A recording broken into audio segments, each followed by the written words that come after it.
এখন প্রকাশ্যে স্বাগত জানাচ্ছি আমি তুষার আব্দুল্লাহ। এখন প্রকাশ্যে আমার সঙ্গে যোগ দিয়েছেন আব্দুল নূর তুষার। তুষার ভাই, আপনাকে স্বাগত। আমরা আলোচনাটা একটু আমি অন্যান্য টিভি চ্যানেলগুলিতে দেখি যে আপনি রাজনীতি নিয়ে, আমাদের চ্যানেলও রাজনীতি নিয়ে অনেক কথাবার্তা বলেন, কিন্তু এই যে গুণগত একটা বিষয় আছে তো রাজনীতি নিয়ে কথা বলা, আমি একটু তারুণ্য নিয়ে কথা বলতে চাই, ছাত্রদের নিয়ে কথা বলতে চাই। কারণ আগামীতে এই যে বিএনপি বা তার বিরোধী দলও যে থাকবেন, তাদের কিন্তু একটা বড় জ্বালানি হিসেবে থাকবে তাদের ছাত্র সংগঠনগুলো। সেই জায়গা থেকে আপনি যদি 90 পরবর্তী আমাদের ছাত্র সংগঠন বা ছাত্রদের গুণগত মান নিয়ে যদি একটু কথা বলেন, তাদের বুদ্ধিবৃত্তিক জায়গাটা। আমিও একসময় ছাত্র ছিলাম, আপনিও ছিলেন, আর আমি কখনো চিন্তা করিনি আমি রাজনীতি নিয়ে আলাপ করব। আমার শুরু হয়েছিল টেলিভিশনে বিতর্ক আর কুইজ দিয়ে। মানুষ আমাকে বিতর্ক করে এইভাবে চিনত। পরে আমি সারা দেশের ছাত্রদের জন্য বিতর্ক শিক্ষার একটা সুযোগ তৈরি করেছিলাম, কারণ আমি নিজে ভালো ছিলাম, অন্যরা কেন ভালো হবে না, এই চিন্তা থেকে আমি ভেবেছিলাম যে 90 সালে আমরা গণতন্ত্রের জন্য আন্দোলন করেছিলাম। আমার ধারণা তখন আপনিও তার মধ্যে ছিলেন। তো এই যে সময়টা, ওই সময়টা আমরা ভেবেছিলাম বাংলাদেশের একটা গুণগত পরিবর্তন ঘটবে, কারণ আমাদের সময় আমাদের তারুণ্যে গণতন্ত্র তো দেখিই নাই। তো এই সব ভেবে আমরা ভেবেছিলাম যে সব কিছুর একটা গুণগত পরিবর্তন ঘটবে এবং ছাত্র সংগঠন, ছাত্র রাজনীতিরও গুণগত পরিবর্তন ঘটবে। সেটা ঘটে নাই।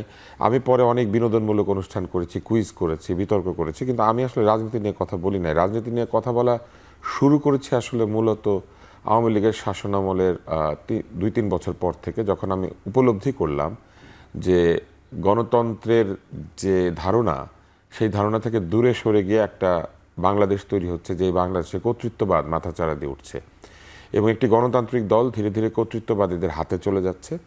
এবং এই গণতান্ত্রিক দলটা কিছু মানুষের স্বৈরতান্ত্রিক মানসিকতার কাছে বন্দী হয়ে যাচ্ছে। যে দলের কোটি কোটি সমর্থক ভোটই দিতে চায়, সেই দলটি ভোট করতে চায় না। তো এইসব থেকে কথা বলতে শুরু করেছিলাম এবং এরপরে কথা বাড়তে বাড়তে এই পর্যায়ে এসে দাঁড়িয়েছে।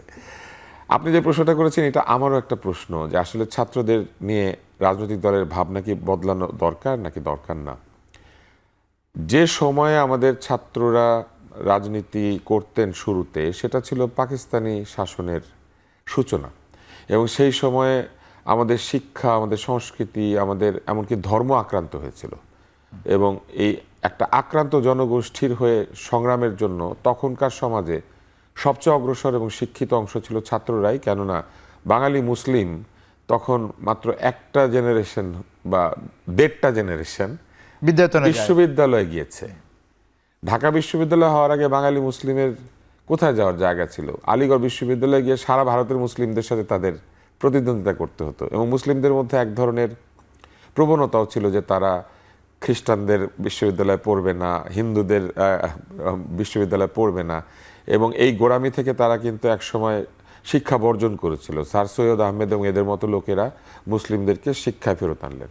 ফলে যে মুসলিম তরুণ 50, 60 কিংবা 70-এ আন্দোলন করছে, সে কিন্তু তার জেনারেশনের প্রথম বা দ্বিতীয় শিক্ষিত ব্যক্তি। সেই সময়ে তাদের হাতেই আসলে জায়গাটা ছিল, রাজনীতির বলেন, সব কিছু বলেন। কিন্তু এখন যে ছাত্ররা রাজনীতি করছে, তারা তো প্রথম জেনারেশনের ছাত্র না। তাদের দায়িত্ব কিন্তু এখন সমাজের রাজনীতিকে নেতৃত্ব দেওয়ার জন্য এখনই কাজ করা নয়। তারপরেও প্রতিবাদটা তাদের কাছে করতে হয়েছে একই কারণে, যে আমাদের বয়স্ক শিক্ষিত প্রজন্ম একটা পর্যায়ে স্বৈরতন্ত্রে বলেন বা গণতন্ত্রহীনতা বলেন, এইসবের কাছে আত্মসমর্পণ করেছিল। আমি মনে করি যে এখন যদি আমরা বাংলাদেশকে নতুনভাবে গড়ে তুলতে চাই, তাহলে ছাত্রদের জন্য যে দল, সেই দলের প্রতি মূল দলের দৃষ্টিভঙ্গি বদলাতে হবে। এই ছাত্রদেরকে প্রস্তুত করতে হবে পরিবর্তিত বিশ্বের চ্যালেঞ্জ মোকাবেলা করার জন্য।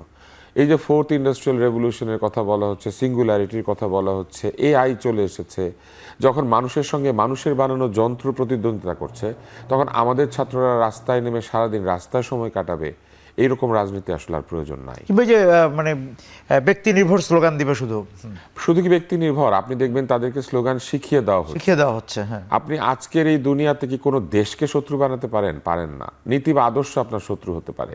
যে নীতি বা আদর্শ আপনাকে এক ধরনের আগ্রাসন চালায়, অথবা যে নীতি বা আদর্শের সঙ্গে আপনার শাসকেরা পেরে ওঠে না অথবা আত্মসমর্পণ করেছে, সেখান থেকে বেরিয়ে আসার জন্য আপনি আপনার বুদ্ধিমত্তা প্রয়োগ করবেন। আপনি কারো গলা, মুরগি বা হাঁসের গলা দখল করে নিয়ে তো আপনি সেই বুদ্ধিমত্তা প্রমাণ করতে পারবেন না, বরং আপনি একটা সংঘাতে যাচ্ছেন, যে সংঘাত থেকে আসলে কারো মুক্তি নাই। সারা পৃথিবীতেই আপনি যদি দেখেন যে রাষ্ট্রগুলি বা যে দেশগুলি পৃথিবীকে নিয়ন্ত্রণ করে কার্যত, তারা কেউই খুব বেশি মানুষের দেশ না, অল্প মানুষের দেশ। হ্যাঁ, অল্প মানুষের দেশ। যেমন ফিনল্যান্ড সারা পৃথিবীর ডিজাইনিং ক্যাপিটাল বলে, মানে তারা, আপনি যে একটা সেলফোন বানান, ওই সেলফোনটা তারা ডিজাইন করে। আপনি যদি গাড়ি বানান, এই গাড়িটা তারা ডিজাইন করে। তো এরা বলে যে welcome to the design capital of the world. আচ্ছা, আপনি যদি ইসরায়েলের কথা বলেন, রাষ্ট্র হিসেবে আমরা তাদেরকে এখনো স্বীকার করি না, কিন্তু এই কথা তো অস্বীকার করা যাবে না যে আজকে পৃথিবীর অধিকাংশ ইনোভেটিভ টেকনোলজির মধ্যে তাদের ইনোভেশন থাকে। আপনি অর্থনীতির সূত্রের মধ্যে তাদের একজন অর্থনীতিবিদ বসে থাকে। আপনি যদি এক গবেষণার কোনো জায়গায় যান, অন্তত একজন আপনি পাবেনই তারা সেখানে আছেন। তো এইরকম একটা অবস্থায় তারা গিয়েছে শুধুমাত্র বুদ্ধিমত্তা দিয়ে।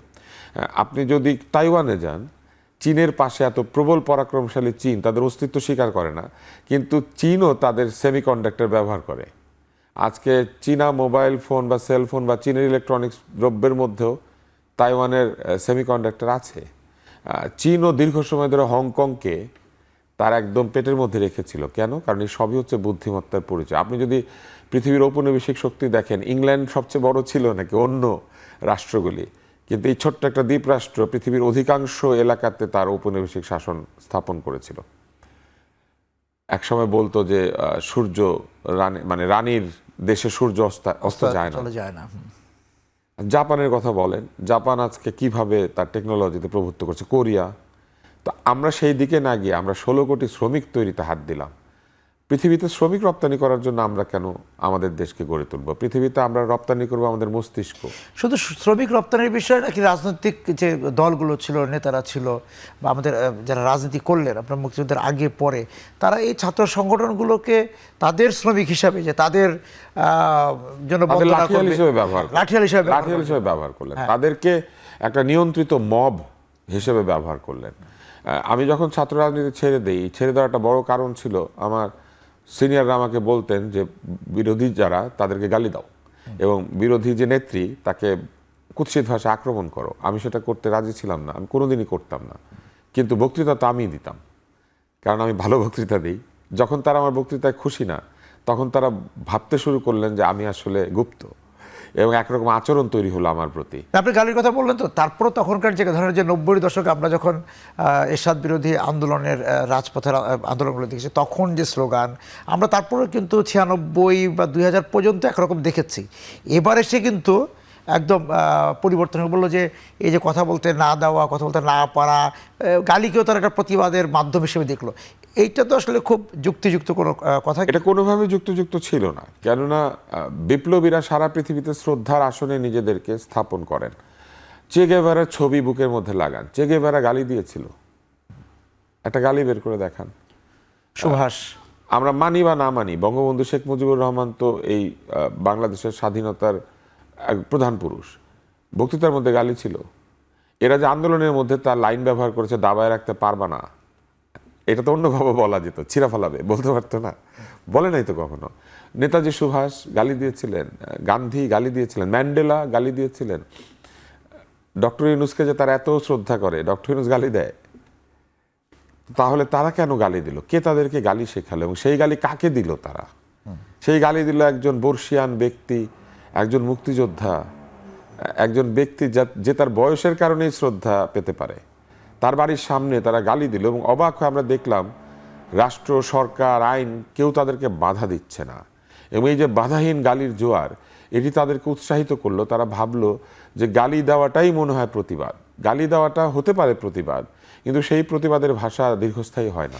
এবং এইবার আমরা একটা জিনিস লক্ষ্য করলাম যে আমাদের যারা এই জুলাই যোদ্ধা, জুলাই আন্দোলনের সঙ্গে যারা জড়িত, আমি জুলাই অনেকেই তো রাস্তায় নেমেছিল, আপনিও ছিলেন, অনেকেই ছিল, তার মধ্যে যারা তরুণ একদম বিশ্ববিদ্যালয় বা কলেজের যে ছেলেমেয়েরা, তারা যখন পত্র পত্রিকা, তারপর বিভিন্ন চত্বরে এবং টেলিভিশনের মঞ্চ পেয়ে গেল কথা বলার সময়, তাদেরকে ভাবা হচ্ছিল তারা খুব নতুন কথা, নতুন বয়ান, অনেকগুলো শব্দ আসলো, জবান, বয়ান, অনেক কিছু আসলো, তাদের একটা বুদ্ধিবৃত্তিক জায়গা। কিন্তু শেষ পর্যন্ত আমরা কি দেখলাম তাদের কাছ থেকে?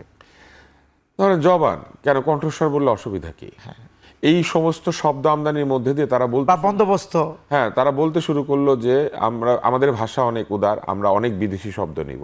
তো তোমাদের বিদেশি শব্দ ফ্রেঞ্চ নাই কেন? তোমাদের দার্শনিক তো ফ্রান্সে থাকে, উনি ফ্রেঞ্চ ভাষা তোমাদেরকে শেখায় না কেন? ফ্রেঞ্চ ভাষা না পৃথিবীর সবচেয়ে একটা আধুনিক এবং প্রেমের ভাষা, তাই বলে না? ফরাসি সৌরভ হচ্ছে প্রেমের সৌরভ, প্যারিস হচ্ছে প্রেমের নগরী। প্যারিসের ব্রিজে ব্রিজে প্রেমিক প্রেমিকা তালা লাগিয়ে রাখে তাদের প্রেমকে দীর্ঘস্থায়ী করার জন্য। প্যারিস না কবিতার শহর, প্যারিস না অপেরার শহর, প্যারিস না লুভ মিউজিয়ামের শহর? এই সব কিছু তাদেরকে না বলে কেন ফরাসি দার্শনিক সারাক্ষণ নিজে গালি দেয় এবং অন্যদেরকে গালি দেওয়া শেখায়? এই প্রশ্নটা কেউ করলো না, বরং তারা ভাবতে শুরু করলো যে এটাই মনে হয় আধুনিকতা, এই গালি মনে হয় নতুন ভাষা। তারা বললো জেনজির এটা নতুন ভাষা। এই যে জবান, বয়ান, বন্দোবস্ত, আপনি দেখবেন অনেক উর্দু, ইনকিলাব, ইনসাফ, ইনসাফ, এই সব চলে আসলো। সুবিচার, এই শব্দের সঙ্গে ইনসাফের মানে বিরোধটা কোথায়? এই আলাদা ভাষায় তাদেরকে বলতে শেখানোর চেষ্টাটার মধ্যে 52 সালের ভাষা আন্দোলনকে উড়িয়ে দেওয়ার একটা চেষ্টা আছে। আচ্ছা, এবং এই যে পুরো একটা প্রক্রিয়া, সেই প্রক্রিয়ার মধ্যে আমরা আমাদের তরুণদেরকে ব্যবহার করতে দেখলাম মানুষদের। এই তরুণদেরকে কেউ বললো না যে তোমরা ভালো করে পড়াশোনা করো এবং করে তোমরা ভবিষ্যতের জন্য নিজেদেরকে প্রস্তুত করো। কেউ বললো না তোমাদের জন্য অনেক চাকরি তৈরি করেছি। তাদেরকে বললো ট্রাফিক কন্ট্রোল করো, রাস্তায় ট্রাফিক কন্ট্রোল করতে নামিয়ে দিল। তাদেরকে বললো প্রতিবাদ করো রাস্তায় নেমে। তারা বললো যমুনা ঘেরাও করো। তারা বললো এর ধ্বংস চাও, ওর বয়কট চাও, ওই গণমাধ্যমে ঢুকে পড়ো, ওই সাংবাদিকের চাকরি খেয়ে নাও, তাই না? তার বাবাকে যে শিক্ষক পড়িয়েছে, সন্তান সেই শিক্ষকের গলায় জুতা ঝুলিয়ে দেয়। নিজের শিক্ষকের গলায়ও নিজের শিক্ষককে ধরেন ঝুলিয়ে দিচ্ছে, বুঝলাম নম্বর কম দিয়েছে, জিদ আছে, হয়তো একদিন হালকা পাতলা চর দিয়েছিল, কান মলে দিয়েছিল, জিদ আছে, বুঝলাম। কিন্তু বাবার শিক্ষককে অপমান করেছে। এমন তো নয় যে সে শুধু নিজের শিক্ষক। আমি আরেকটা জায়গায় যাই যে এই তরুণদের একটা প্রভাব তো পরবর্তীতে যারা ধরেন আমাদের যে ছেলেমেয়েরা স্কুলে যাচ্ছে, দেখছে, একটা আন্দোলন দেখলো, জুলাইকে যদি আমরা খুব আদর্শিক জায়গায় রাখি, একটা পট পরিবর্তনের জায়গায়, এটা তো অস্বীকার করার কোনো সুযোগ নাই, জুলাইকে হয়তো অস্বীকার না করে, কিন্তু এই যে জুলাইয়ের আন্দোলনটাকে যে নকশাটা, যেমন আমরা এখনও কিন্তু 90-কে স্মরণ করি, তাই না? তা সেই জায়গা থেকে যেই প্রজন্মটি জুলাইকে দেখলো 24, তারা এই জুলাইকে পরবর্তীতে কীভাবে মূল্যায়ন করবে? এটা আমরা এখনই বলতে পারবো না, কিন্তু যখন নির্মোহভাবে কেউ এই আন্দোলনকে বিচার বিবেচনা করবে, তখন এই আন্দোলনের মধ্যে অনেক ধরনের শক্তি, অনেক ধরনের প্রক্রিয়া, অনেক ধরনের পরিকল্পনা এটা বের হয়ে আসবে। এটা বের হয়ে আসবেই, কারণ এইখানে যে পরিকল্পনা ছিল এটা বোঝা গিয়েছে যখন একের পর এক ফেসবুকে বাংলাদেশের সমস্ত প্রতিষ্ঠানকে আক্রমণ করা হয়েছে। কিছু মানুষ বাংলাদেশের সমস্ত সম্মানিত লোককে আক্রমণ করেছেন। যখন গুজবের বন্যা নহর বইয়ে দেওয়া হয়েছে। আন্দোলনের আগে বলা হতো যে রাসেলস ভাইপার এটা একটা ষড়যন্ত্র, কোথার থেকে ভাইপার আসলো? অথচ আন্দোলনের পরে আপনি দেখবেন এরকম শত শত ভাইপার ছড়িয়ে পড়েছে। ফ্যাক্ট চেকাররা নতুন একটা চাকরি পেয়েছে, প্রত্যেকদিন তারা কোনটা আসল কোনটা নকল বিবেচনা করে। এবং আপনি লক্ষ্য করলে দেখবেন যে রাষ্ট্র, সরকার, বিভিন্ন প্রতিষ্ঠানের মধ্যে এই ধরনের লোকের অবস্থানও নিশ্চিত করা হয়েছে, যাতে করে তারা এই কাজগুলি সিলেক্টিভলি করতে পারে। একজনকে অপমান করলে তারা বলেছে প্রতিবাদ, আরেকজনকে অপমান করলে তারা শাস্তি দিয়েছে, একজনের সমালোচনা করলে তারা বাহবা দিয়েছে, আরেকজনের সমালোচনা করলে তারা ধরে নিয়ে বন্দি করেছে। এক ধরনের বক্তব্যকে তারা উৎসাহ দিয়েছে, আরেক ধরনের বক্তব্য সত্য হলেও সেই বক্তব্যকে নিরুৎসাহিত করার জন্য মানুষের কণ্ঠ চেপে ধরেছে। তারা একদিকে র্যাপ গান গেয়েছে, কথা ক, অথচ কথা বলার অপরাধে আনিস আলমগীরকে নিয়ে বন্দি করে রেখেছে। এটা তো মানুষ বুঝে কেন তাকে বন্দি করা হয়েছে, আপনি যত যাই বলেন না কেন, তাই না? এবং শুধু কি আনিস আলমগীর, সংবিধান নিয়ে একটা আলোচনা হবে, সেই সংবিধানের আলোচনা শেষ হওয়ার আগেই সেটাকে ভণ্ডুল করে দিয়ে তারা কি বলতে পারতেন সেই কথা চিন্তা করে তাদের বিরুদ্ধে সন্ত্রাস বিরোধী আইনে মামলা দেওয়া হয়েছে। এবং এই বিষয়গুলি তো মানুষ দেখতে পেয়েছে। যারা পুলিশ কল করেছিল, পুলিশ এসে তাদেরকে ধরে নিয়ে গিয়েছে। তাহলে যে সামাজিক যোগাযোগ মাধ্যমে এই গত 18 মাস বা এই আন্দোলন সময়টায় তারা রাষ্ট্রকে প্রভাবিত করেছে আপনি বলতে চাচ্ছেন, বা সমাজকে প্রভাবিত করেছে? রাষ্ট্র এবং সমাজকে প্রভাবিত করেছে। আপনি একটা জিনিস বলেন, প্রেস উইং যিনি চালান তিনি প্রত্যেকদিন তার ব্যক্তিগত মতামত ফেসবুকে ছেড়ে দিয়েছেন, এবং এই ব্যক্তিগত মতামতের মধ্যে পুরোটাই ছিল সরকারের রাজনীতি এবং এই তরুণদের রাজনীতির সাথে সম্পর্কিত কথাবার্তা। এবং এই প্রেস উইং চূড়ান্ত রাজনৈতিকভাবে পরিচালিত হয়েছে, এমনকি যখন যায় তখনও রাজনৈতিক কাণ্ড কারখানা করছে। আমি কালকে একটা মজার কাজ করেছিলাম। আমি একটা টেস্ট কেস হিসেবে একটা স্ট্যাটাস দিয়ে দিয়েছিলাম একজনের কাছ থেকে, জাস্ট কপি পেস্ট করে। তারা এটা কোথার থেকে শুরু হয়েছিল সেটা বাইর করার চেষ্টা করে নাই। যার কাছ থেকে আমি কপি পেস্ট করেছি সেটা বের করার চেষ্টা করে নাই। তার আমাকে দায়ী করেছে আমি নাকি এটা শুরু করেছি। এর মানেই হচ্ছে they have certain vindictive policy. তারা একজনকে দেখে এবং তাকে তারা আক্রমণ করতে চায়, কারণ তাদের কথাবার্তা তাদের পছন্দ হয় নাই, তাদের সত্য বা ধরেন যেটাই বলে থাকুক তাদের সেটা পছন্দ হয় নাই। এই স্ট্যাটাসটা গত দুই দিন ধরে ইয়েতে ছিল, ফেসবুকে ছিল। ও তখন এটা তাদের কাছে ফলস মনে হয় না, আমি বলার পরে মনে হয়েছে এটা ফলস। আমি কিন্তু এটা 2 ঘন্টা এরকম 2-2.5 ঘন্টা পর আমি নিজেই সরিয়ে নিয়েছি, because it was a test for them and they fell into that trap. এবং তারা আমাকেই বেছে নিয়ে আমার নামে তারা একটা আমি ফলস ইনফরমেশন ছড়িয়েছি এটা তারা দিয়েছেন। আরে তোমাদের কাজ হচ্ছে ফলস ইনফরমেশনের উৎস খুঁজে বের করা, তোমরা সেটা খুঁজে বের করার চেষ্টা করো না। তাহলে এই যে সাইবার যুদ্ধ, সাইবার এরা মাফ চেয়েছে, আপনি দেখবেন আমরা যদি কিছু করে থাকি আমাদেরকে মাফ করে দেন। আপনারা কি করেছেন আপনারা জানেন না, আপনাদের নিজেরা করেছেন আপনারা জানেন। আমরা যদি কিছু করে থাকি আপনারা কাকে কাকে মনে কষ্ট দিয়েছেন জানেন না। তাহলে এই যে সাইবার লড়াই বা সাইবার যুদ্ধ বা এই সাইবার যুদ্ধের একটা অংশ কিন্তু এরা নিজেরা ছিল, এরা যুদ্ধ করছিল। না, তাহলে এইটা কি এখন অব্যাহতই থাকবে কি মনে হয় আপনার? এটা কোনোভাবে অব্যাহত থাকা উচিত নতুন না। সরকার ক্ষমতায়, এটা কোনোভাবে অব্যাহত থাকা উচিত না। আপনি পরিষ্কারভাবে আমি আপনাকে উদাহরণ দিয়ে দেখাতে পারবো। চাঁদা যায় লন্ডনে যারা স্লোগান দিয়েছিল তারা আবার এখানে জুটে গিয়েছে লন্ডনেরই পাশে। আচ্ছা, বুঝতে পেরেছেন? কারণ এদের কাজই এটা, এরা যে কোনো মূল্যে বৃহৎ বৃক্ষকে আশ্রয় করে বেঁচে থাকতে চায়। এবং এই যে ছাত্রদের রাজনীতি নষ্ট করা, আওয়ামী লীগকে চূড়ান্ত এই যে পরগাছা লতাদের একটা কুলাঙ্গার দলে পরিণত করা, এগুলো সব এরা করেছে। কিন্তু এই যে আমাদের রাজনীতিবিদরা, রাজনৈতিক সংগঠনগুলো এই পরগাছা যে লতা গজিয়ে উঠছে এবং স্বর্ণলতা যতই স্বর্ণলতা হোক, দেখতে সোনালি হোক, এটা কিন্তু আম গাছের 12টা বাজে দেয়। স্বর্ণলতা তো বড়ই গাছ, আম গাছকে নষ্ট করে দেয়। তারপরে স্বর্ণলতাকে চিনতে ভুল করে কেন আমাদের? যে স্বর্ণ মনে হয় যে সোনার মতো ঝকঝকে, চকচক করলেই তো না, চকচক করলেই তো সেটা স্বর্ণলতা, যতই স্বর্ণলতা। এই 54-53 বছর এসেও আমাদের রাজনীতিবিদদের এই পরিপক্কতা, বুদ্ধিবৃত্তিক জায়গাটা তারা পৌঁছাতে পারলো না কেন? নাকি কারণ আমাদের রাজনীতির মধ্যে মেরিটোক্রেসি বা মেধার চর্চাকে মূল্যায়ন করা হয়নি। আপনি যদি মেধাবী হয়ে থাকেন তাকে পরিণত করা হয়েছে যে সে যেন নেতৃত্বের জন্য চ্যালেঞ্জ। আমি আবার উদাহরণ এখানে দিই, মানে একটু ডাল কেটে ফেলা। না, স্বাধীনতা যুদ্ধের সময় ডক্টর কামাল হোসেনের শিক্ষা আওয়ামী লীগের অধিকাংশ নেতার চেয়ে বেশি ছিল। এবং আপনি যদি চিন্তা করেন রেহমান সোবহানের শিক্ষা অধিকাংশ আওয়ামী লীগ নেতার চেয়ে বেশি। আমরুল ইসলাম, হ্যাঁ অবশ্যই, এদের সবার শিক্ষা দীক্ষা আওয়ামী লীগের নেতাদের চেয়ে বেশি ছিল। কিন্তু কই, তাদেরকে তো কেউ তাদের পাশে ইনফিরিয়ার ফিল করে নাই। এর একটা বড় কারণ হচ্ছে যে জ্ঞান, বুদ্ধি ও মেধাকে সম্মান করার একটা প্রক্রিয়া সেই সোসাইটিতে ছিল। আবুল মনসুর আহমেদের মতো লোক কেন নেতা হতে পেরেছিল, তাই না? এই কারণেই যে তখনও জ্ঞান, বুদ্ধি ও মেধাকে সম্মান করার একটা প্রক্রিয়া চালু ছিল। একটা সময় ছিল, আপনি দেখবেন যে আমাদের এই রাজনীতিতে টিচার, ব্যারিস্টার, ডাক্তার, এদের একটা বিরাট প্রভাব ছিল। কারণ মানুষ মনে করতো যে এরা যেহেতু জানেন এরা আমাদের জন্য ভালো কাজটা করবেন, কারণ এরা এদের বিদ্যা ও মেধার প্রতি মর্যাদা করবেন, তাই না?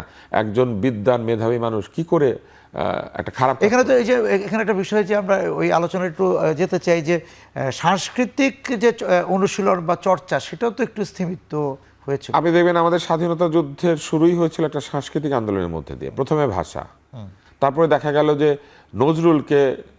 নজরুল একজন সম্পূর্ণ উদার, গণতান্ত্রিক এবং ধর্মনিরপেক্ষ লেখক, যিনি একই সাথে কীর্তন লেখেন, শ্যামা সঙ্গীত লেখেন, ভজন লেখেন, আবার একই সাথে নাথ, হামদ লেখেন, কাওয়ালি লেখেন, যিনি তুরস্কের কামাল পাশাকেও প্রশংসা করেন, আবার যিনি তার কবিতার মধ্যে নিজেকে ভীম, হ্যাঁ, যিনি ভৃগু নিজেকে বলেন, তাই না?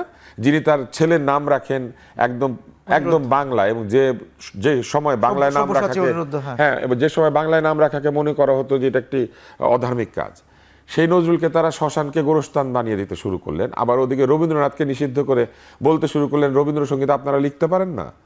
এটা কিন্তু সত্য ঘটনা। তো এই যখন আমাদের রবীন্দ্রনাথ, নজরুল আক্রান্ত হলেন, যখন জীবনানন্দ আক্রান্ত হলেন, আমরা বুঝলাম যে এই আক্রমণ আমাদের উপরে। এই সাংস্কৃতিক আন্দোলন, শিক্ষা আন্দোলন ধীরে ধীরে আমাদেরকে বৈষম্যের বিরুদ্ধে আন্দোলনে নিয়ে গেল। আমরা বুঝতে শুরু করলাম আমাদের চাকরি নাই, আমাদের ব্যবসা নাই, সেনাবাহিনীতে আমাদের জেনারেল নাই, ক্রিকেট টিমে আমাদের ক্রিকেটার নাই, ফুটবল টিমে আমাদের ফুটবলার নাই।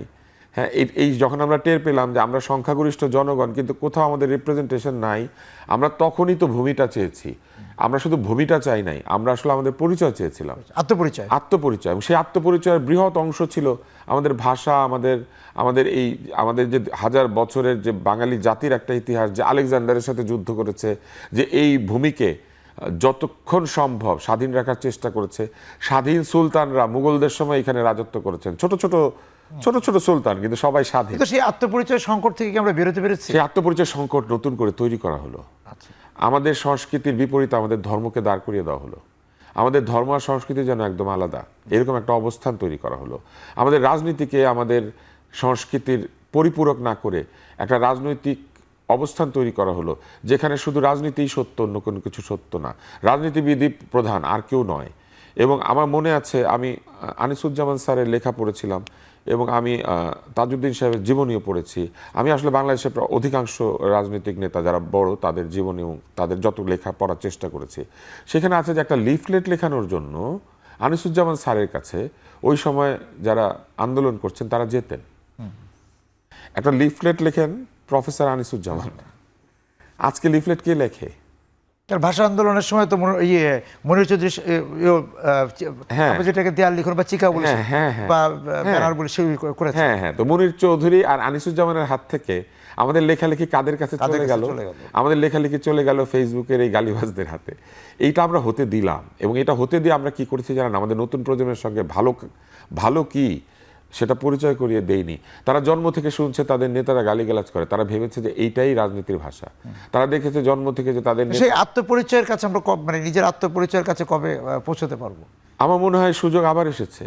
একটা নতুন সরকার, একটা নতুন গণতন্ত্র, তারা যদি প্রকৃত অর্থে আমাদের এই দেশের সাংস্কৃতিক পরিচয়টিকে গুরুত্ব দেন, এবং তারা যদি মনে করেন যে আমাদের একটা নিজস্ব সংস্কৃতি আছে, যে সংস্কৃতিতে আমরা অনেক ইনক্লুসিভ, আমরা পৃথিবীর যে কোনো জায়গা থেকে গ্রহণ করতে পারি। আমাদের এখানকার মানুষ কিন্তু জালালউদ্দিন রুমির লেখা কবিতা পড়ে মিলাদ পড়ে, এটা কিন্তু কবিতা। হ্যাঁ, আমাদের এইখানে কিন্তু শেখ সাদির লেখা কবিতা আমরা পড়ি, আমরা প্রার্থনা করি এই সব কবিতা দিয়ে। তাহলে আমরা বুঝি না, আমরা ভাবি এটা মনে হয় কবিতা নয়, এটা ওই ভাষায় লেখা কবিতা। তো যে ধর্মের গ্রন্থটি পর্যন্ত ছন্দে লেখা, সেই ধর্মের নাম দিয়ে আমরা কবিতাকে অগ্রাহ্য করি, সেটা তো ঠিক না। সুতরাং সেই আমার যে নিজেকে জানার, সেই জানার জায়গায় আপনি বলছেন যে নতুন সরকার এসছে, তারা, আমি মনে করি মেধাকে মূল্য দিই, তারা যেন দলের উপরে মেধাকে এবং দলের সব লোক মেধাবী হয় না। বহু মেধাবী আপনাকে বা আমাদেরকে সমালোচনা করবে তার মেধার জায়গা থেকে। আমার তার মেধাটাকেই সম্মান করতে হবে, সমালোচনাটাকে দেখলে হবে না। হয়তো সমালোচনা পছন্দ হবে না, ভুল হবে, হয়তো মনে হবে যে উনি তো না বুঝে বলছেন, কিন্তু উনি কিছু একটা বোঝেন। কি বুঝেছেন এটা জিজ্ঞাসা করতে হবে। সুতরাং সেই জানালাটা খোলা রাখতে হবে, সেই জানালাটা খোলা রাখতে হবে। সবাই আপনাকে অনেক ধন্যবাদ আজকে আমাদের সঙ্গে যোগ দেওয়ার জন্য। দর্শক যারা ছিলেন আজকে এখন প্রকাশের সঙ্গে, আপনাদেরকে ধন্যবাদ জানিয়ে শেষ করছি আজকের এখন প্রকাশ। শুভরাত্রি।